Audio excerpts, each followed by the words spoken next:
Salut tout le monde, j'espère que vous allez bien. Bon, moi je suis vraiment content. Depuis quelques jours, on a ouvert les portes de Jiri 5 et c'est simplement le raz-de-marée. Je suis impressionné de voir à quel point les gens ont compris que l'immobilier est devenu juste un passage indispensable pour améliorer ses revenus et pour vivre l'indépendance financière. Je crois aussi que beaucoup de personnes sont revenues un petit peu de la crypto. Vous savez, beaucoup de gens ont pendant un certain temps pensé que la crypto était le saint graal pour pouvoir être indépendant financièrement. Mais en attendant, ta crypto, tu ne peux pas la payer grâce au crédit bancaire et ainsi de suite. Voilà. Donc déjà, je voulais remercier toutes les personnes qui se sont inscrites à Jiri 5. Merci à vous. On va très rapidement commencer, notamment la première webconférence. Je vais vous envoyer la date par email. Mais ce qui est très important, ce que je voulais vous annoncer, ça c'est pour tout le monde.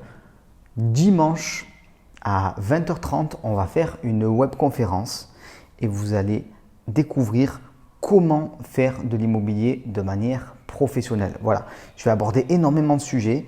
Je vous laisse regarder juste en dessous, là en description, vous avez un lien avec toutes les informations sur les sujets qu'on va aborder et aussi vous allez pouvoir me poser toutes vos questions. Donc ça, vous regardez juste en dessous et maintenant tout de suite, on va faire une vidéo sur par où je dois commencer en immobilier. Voilà, on me demande souvent, Romain, si tu devais recommencer à zéro, qu'est-ce que tu ferais? Je vous ai tourné une petite vidéo pour vous expliquer ça avec 8 phases: formation, préparation, définition du marché, recherche des financements bancaires, achat, rénovation, exploitation et démultiplication. Donc je vous donne tout ce détail, profitez-en tout de suite, mais surtout inscrivez-vous pour la webconférence qui va avoir lieu dimanche à 20h30. On se retrouve dans cette webconférence et je vous laisse avec la vidéo.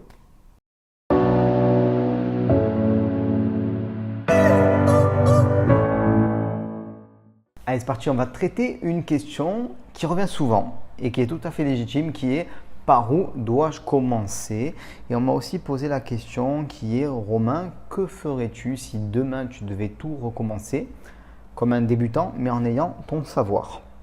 Donc, premier point important à prendre en compte, je me suis aperçu avec toutes ces années de coaching, de formation, voilà, de séminaires, ainsi de suite, que la plupart des gens peuvent faire entre 2 et 4 investissements dès la première année. Souvent, elles ne le savent pas, elles ne s'en rendent pas compte. Elles pensent qu'elles peuvent en faire un ou elles se disent peut-être c'est pas possible, je ne suis pas trop sûr. Mais quand tu peux en faire un, tu peux en faire deux en général. Et selon la situation que tu as, si tu peux en faire deux, tu peux en faire 4 sans trop de problèmes.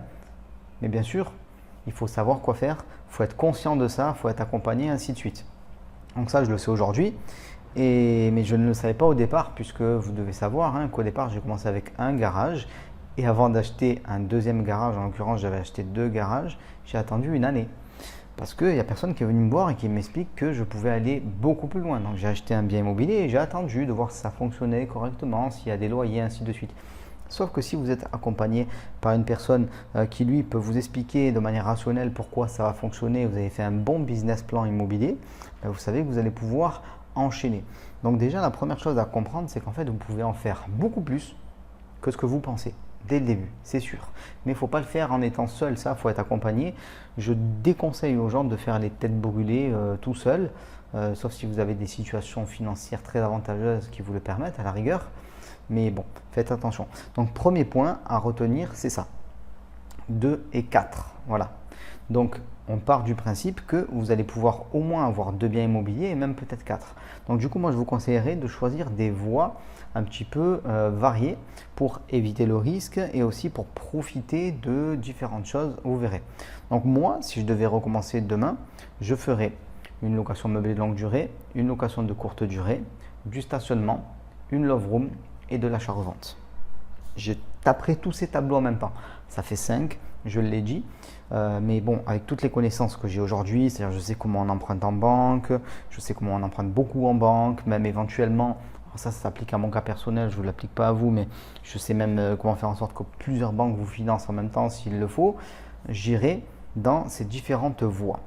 Alors, la location meublée de longue durée, je la ferai suite à une division immobilière, c'est-à-dire que j'achèterai un plateau par exemple, de manière à pouvoir le diviser, et il y en a un qui sera en location meublée de longue durée, un qui sera en location de courte durée par exemple, et un qui serait destiné à être revendu pour payer une partie du crédit ou faire un remboursement avec une levée d'hypothèque par exemple. Ça, c'est une technique de financement avancée qui est intéressante et qui permet d'avoir des biens immobiliers sans aucune dette très rapidement ou avec des dettes beaucoup plus petites. Donc je taperai sur tous ces tableaux en même temps. Alors vous, aujourd'hui, peut-être que vous pouvez taper que sur 2 tableaux à la fois. Vous devriez aller sur une partie de génération de cash flow et de loyer et de patrimoine et sur une autre partie peut-être plus en mode revente, on va dire, histoire de générer de l'argent. Donc si vous devez acheter que 2 biens immobiliers dans la première année, je vous conseillerais d'en garder un et je vous conseillerais d'en vendre un autre. Attention, si aujourd'hui vous avez déjà beaucoup de trésorerie parce que vous avez revendu votre résidence principale, ce n'est peut-être pas nécessaire. Il faut bien sûr appliquer. Et ça, c'est une deuxième partie que je voulais voir avec vous avant de vous donner les étapes des investissements immobiliers. C'est qu'il faut bien comprendre que tout investissement immobilier doit être fait de manière personnalisée. Là, j'essaye avec cet exercice de vous expliquer ce que vous pourriez faire, ainsi de suite, mais on doit se poser sur votre situation pour voir votre niveau financier, connaissances que vous avez, le patrimoine, les objectifs, le style de vie, vers où vous pouvez aller, ainsi de suite. Donc là, on bascule en fait dans un diagnostic pour pouvoir faire des choses qui sont adaptées. Donc là, je vais vous parler de différentes phases, en l'occurrence de 8 phases que vous allez traverser pour faire les choses correctement en immobilier. Ces phases-là, grosso modo, elles correspondent à ce que je propose de faire avec vous en mentoring. Donc vous le savez, et si vous ne le savez pas, je vous l'apprends. D'ici quelques jours, vous allez pouvoir accéder au programme complet de Jiri 5. Et dans le cadre de Jiri 5, il y a la possibilité d'accéder à un mentoring, c'est-à-dire que je vais vous accompagner personnellement dans vos investissements immobiliers. Donc là, je vais vous parler de différentes phases. Vous le verrez, vous aurez une vidéo bientôt qui va sortir qui vous expliquera ça en détail. Mais voilà, on va passer par toutes ces phases. Donc la première phase, elle est indispensable, c'est la phase de formation. Donc vous la faites avec Jiri. Vous avez votre formation en ligne pour pouvoir maîtriser tout ce qui est important en immobilier. Deuxième phase, préparation des finances personnelles et la gestion de la fiscalité. Voilà. Vos finances personnelles doivent être prêtes pour pouvoir emprunter de manière sereine et le plus possible. Donc, préparez vos finances personnelles. On le fait ensemble, bien sûr. Vous le faites via Jiri et on prépare déjà la fiscalité. Parce que si vous ne pensez pas immédiatement aux véhicules financiers que vous allez utiliser pour loger vos biens immobiliers, à la fiscalité, ainsi de suite, vous allez soit souffrir énormément au niveau de vos loyers, soit souffrir au niveau de la vente, mais en tout cas, ça va vous freiner parce que très souvent, après le remboursement de l'emprunt, la fiscalité est le plus gros poste de dépense quand c'est mal géré. Vous imaginez bien, entre quelqu'un qui a 0 de fiscalité et quelqu'un qui a une TMI à 30% plus la CSG CRDS à 17,2, vous avez bien compris que ça fait une sacrée différence. Troisième phase, alors là on découpe les phases mais tout se fait un petit peu de manière concomitante. Définir votre marché et le type d'investissement et le dimensionnement de vos investissements. Ça d'ailleurs je vous en parle juste en dessous dans une vidéo qui vous est offerte sur les dimensionnements de vos investissements immobiliers parce que l'objectif c'est d'aller le plus vite possible. Donc on va essayer d'aller chercher le maximum que vous pouvez faire dès le départ. Surtout si on est en mentoring, c'est-à-dire que je vais connaître vos limites. Le but d'un coach, c'est de connaître vos limites et de vous les faire dépasser en toute sécurité. Voilà le but d'un coach et voilà une des principales différences entre une personne qui est accompagnée et qui ne l'est pas, c'est la vitesse d'exécution et la quantité de choses qui vont être faites et apprises en un temps réduit et en minimisant les risques. Et en immobilier, vous avez bien compris que les risques, ce sont des coûts, c'est de l'argent perdu, ainsi de suite. C'est potentiellement, malheureusement, des ennuis.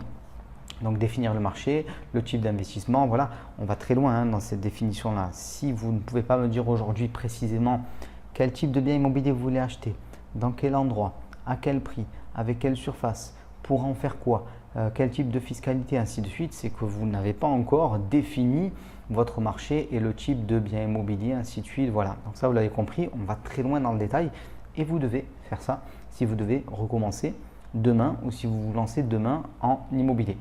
La quatrième phase, c'est la recherche de financement bancaire. Alors on peut le faire un peu avant, mais moi je préfère le faire quand on est dans le dur, dans le concret. On fait une analyse, vous et moi, donc vous pouvez la faire tout seul aussi. Vous pouvez analyser votre capacité financière. Donc, jusqu'à combien je vais pouvoir emprunter, voilà. Vous avez peut-être cette capacité-là. Si vous n'avez pas cette capacité-là, on peut le faire ensemble de manière à prendre le plus de financement bancaire sans risque. Et bien sûr, on va mettre en œuvre aussi des techniques de financement avancées pour avoir des différés de remboursement, pour minimiser les mensualités. Voilà, il y a tellement de choses, c'est extrêmement varié. Ce serait long de tout expliquer ici. Donc ça, c'était la phase numéro 4. Ensuite, on passe à la phase numéro 5. L'achat et la préparation des travaux, les devis. Voilà, c'est un peu concomitant. C'est extrêmement important, hein. Il faut bien acheter, donc il faut faire les choses correctement, il faut préparer son compromis correctement, il faut préparer ses devis de travaux s'il y en a, notamment parce que ça va être important pour le financement bancaire. Je vous l'ai dit, hein, les phases elles se mélangent un peu, on ne les découpe pas réellement, c'est comme ça. Donc on prépare tout ça, on se fait financer, on achète son bien et boum, on y va, on passe dans la rénovation. Alors la rénovation elle n'est pas obligatoire, mais franchement les plus grosses affaires immobilières vous allez les faire là. Et encore heureux, j'ai envie de dire. Pourquoi? Parce que ce sera grâce à votre travail. C'est pas parce que y a un gars qui a par erreur vendu son bien immobilier un peu moins cher sur le bon coin, se loger. Non. Même si vous avez trouvé un bien immobilier à un prix de marché, j'ai envie de dire, par votre travail, par exemple, vous achetez à prix de marché un lot un petit peu gros, vous divisez par votre travail, votre rénovation, votre aménagement intérieur, ainsi de suite. Vous allez générer de la plus-value, générer des loyers plus élevés, ainsi de suite. D'ailleurs, ça, on l'a vu dans l'épisode numéro 1 de Jerry. Vous devriez aller le revoir si vous ne l'avez pas vu, avec l'accumulation en fait du fait de faire une bonne affaire, d'avoir un bon projet, de bien gérer sa fiscalité, de bien savoir revendre, bien savoir exploiter, ainsi de suite. Et on a compté combien vous gagnez à chaque fois sur un investissement de 150 000 euros. Donc ça, si vous ne l'avez pas vu, je vous conseille d'aller le voir, ça va vous éclairer, je pense. Et ensuite, on va parler de exploitation et ou revente. Donc comment exploiter correctement son bien, la mise en exploitation, parce qu'on aura déjà pensé le plan avant. Donc la mise en exploitation concrète avec le fait de déléguer des choses, ainsi de suite, de manière à ne pas se retrouver esclave de son bien immobilier.